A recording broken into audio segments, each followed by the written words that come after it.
Suami ingin berhubungan, tapi ditolak sama istri. Kamu pernah nggak mengalami hal ini?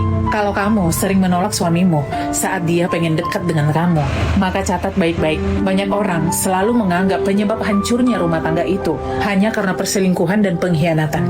Tapi sebenarnya banyak kehancuran rumah tangga itu justru dimulai dari seorang istri yang sering menolak suaminya. Biasanya, sebuah pernikahan menuju akhir akan melewati 3 tahap ini. Yang pertama, penolakan yang terlalu sering bisa membuat hati seorang suami dingin. Ketika dia dengan penuh harap ingin memelukmu dan ingin bermesraan denganmu, malah istri menjawab dengan kalimat, "Aduh capek, lagi nggak mood, besok-besok aja ya." Mungkin bagimu itu adalah penolakan sepele, tapi bagi seorang suami, itu bagaikan disiram dengan air dingin. Dan ketika penolakan menjadi kebiasaan, suami pun lama-lama akan mundur, karena dia sudah merasa dingin, dan dia merasa bahwa dia sudah tidak dibutuhkan lagi.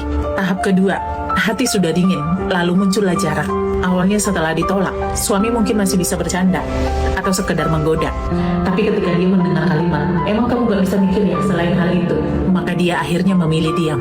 Sejak saat itu, dia lebih rela begadang sambil main game, keluar rumah sampai larut malam, daripada pulang ke rumah untuk menghadapi wajah dingin istrinya.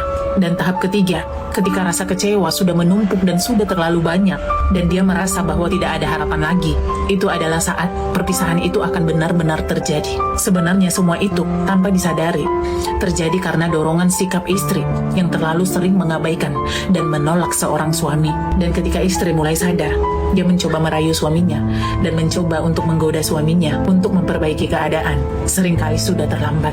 Maka dari itu, ketika ada masalah dalam rumah tangga, selesaikan dan bicarakanlah dengan komunikasi yang baik.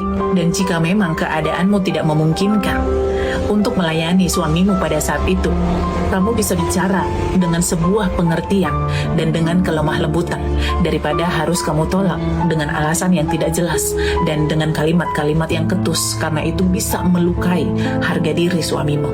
Jadi jangan menyesal sebelum terlambat.